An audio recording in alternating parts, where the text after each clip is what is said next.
Even though the garage sale wasn't officially starting until Friday morning with plans to finish by Saturday, unless someone believed their old junk was worth more than 2 days' effort, we got a head start.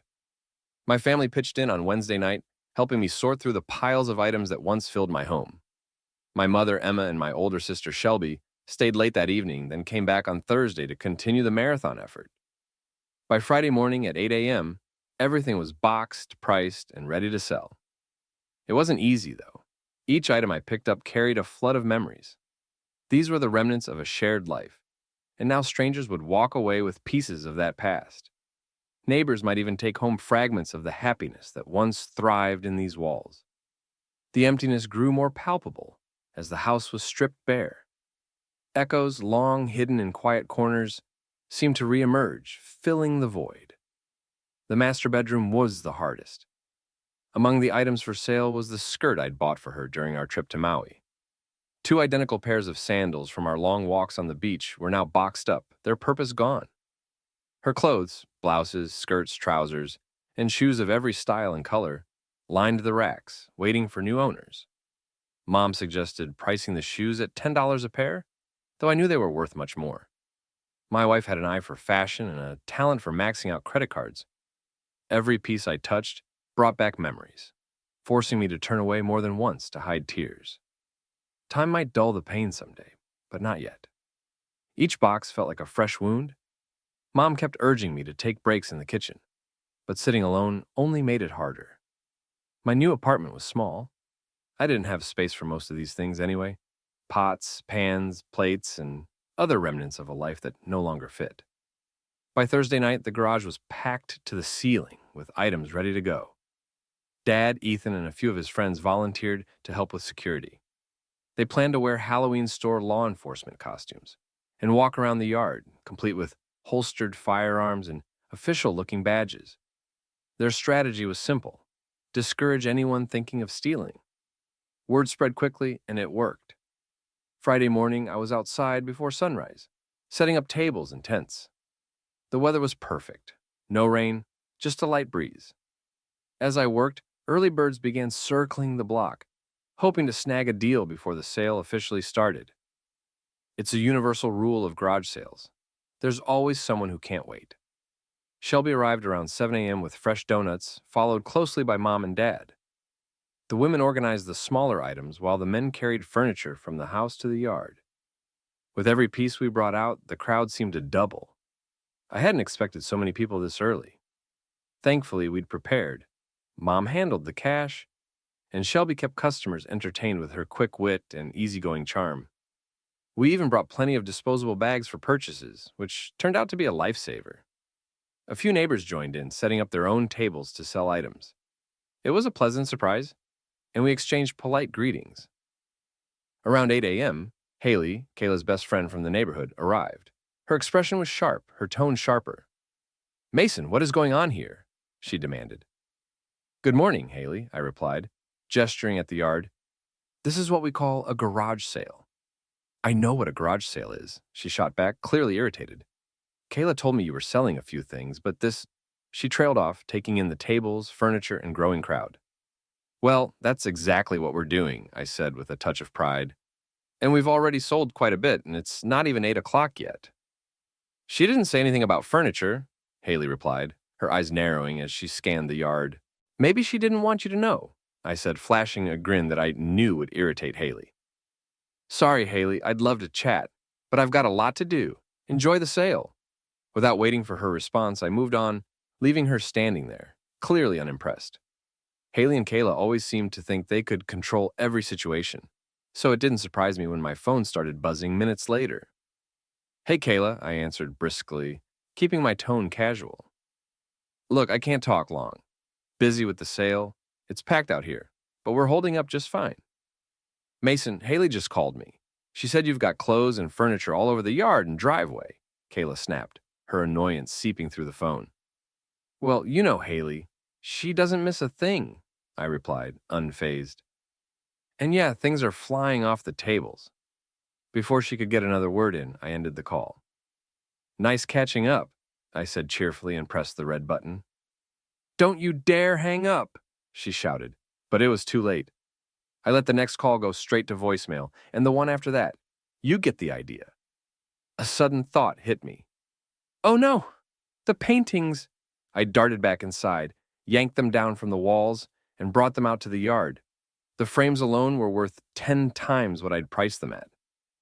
Back outside, Mom handed me an envelope with $500.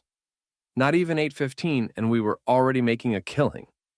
Despite the growing crowd, the mountain of stuff in the yard didn't seem to shrink. Every time a table cleared, Shelby would dump out another box. By then, the street had turned into pure chaos.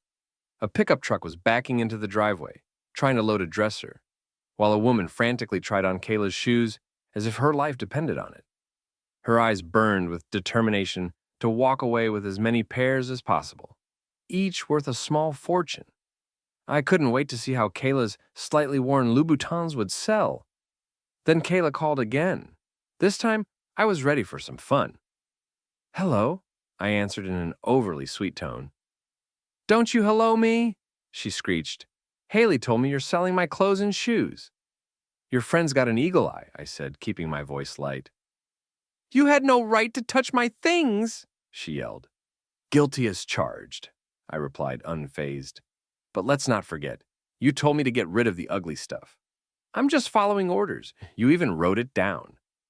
I meant your ugly sweaters, she snapped. The ones you think are cute but are actually hideous. Well, maybe you should have been more specific, I replied cheerfully. Oh, and guess what? Your wedding dress is gone.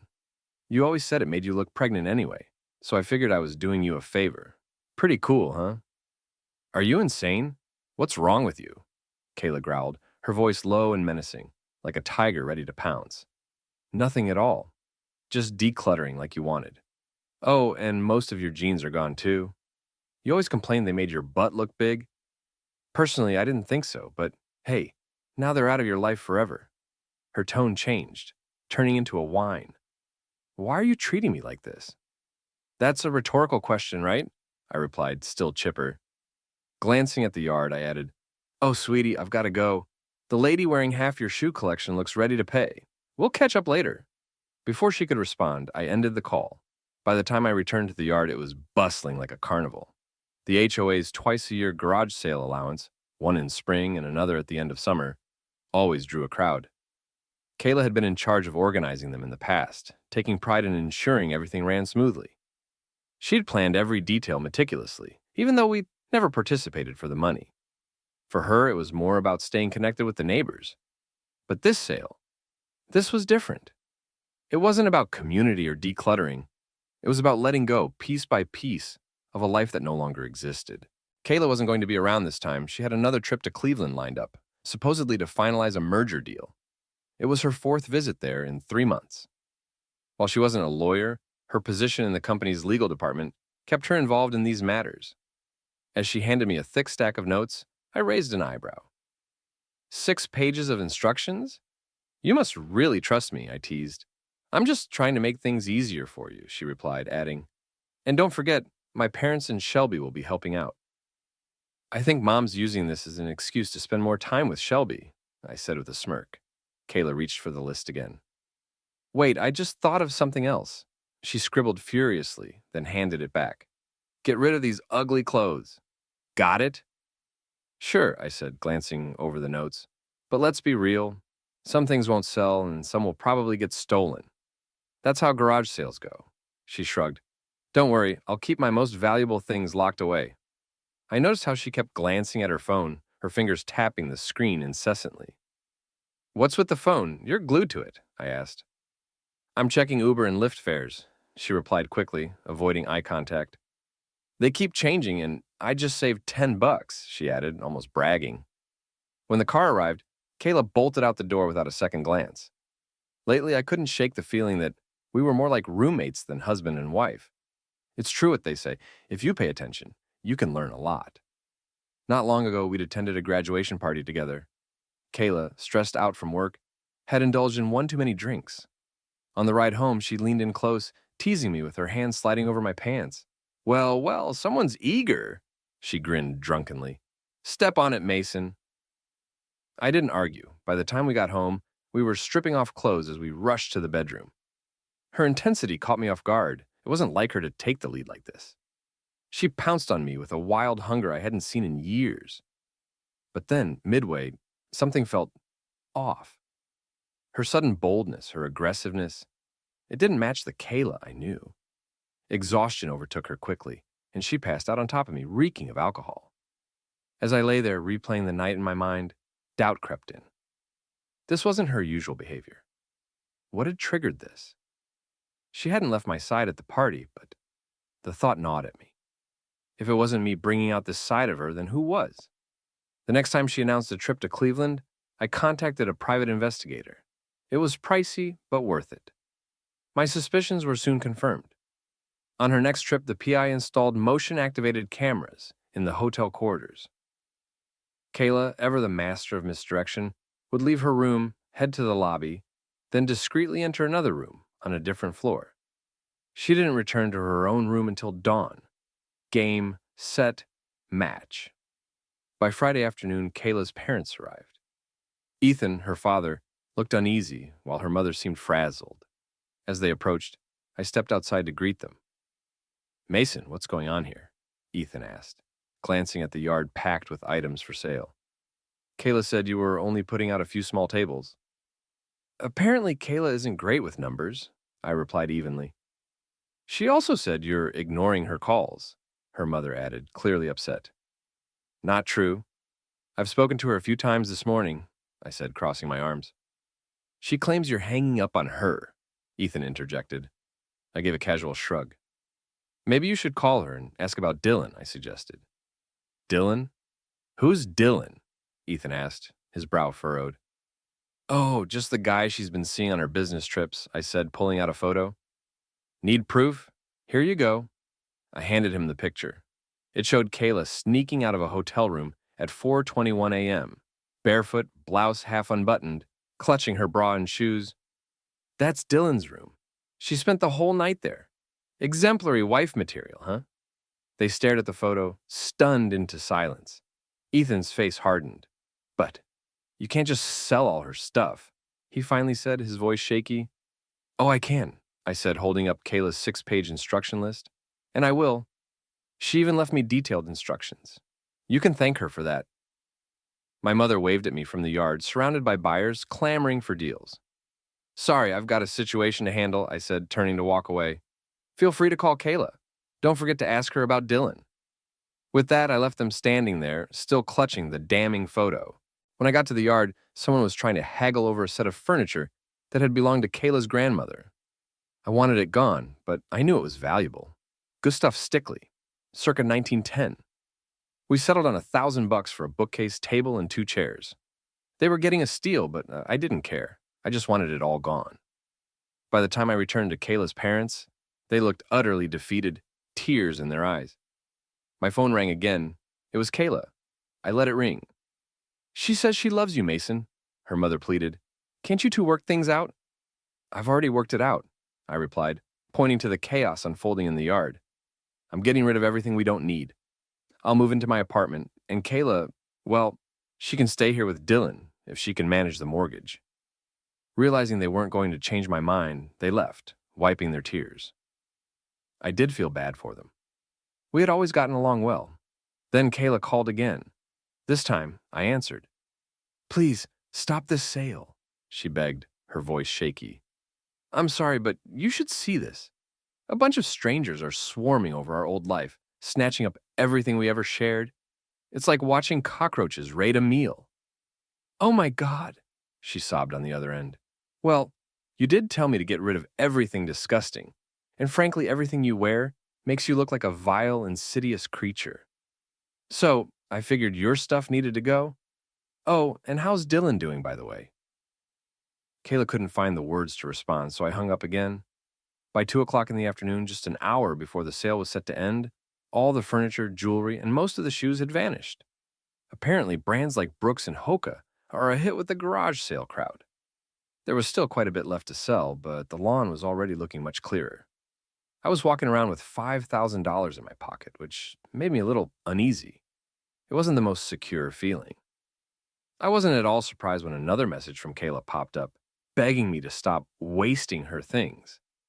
I texted back, informing her that one of her most valuable possessions, her jewelry, had already disappeared.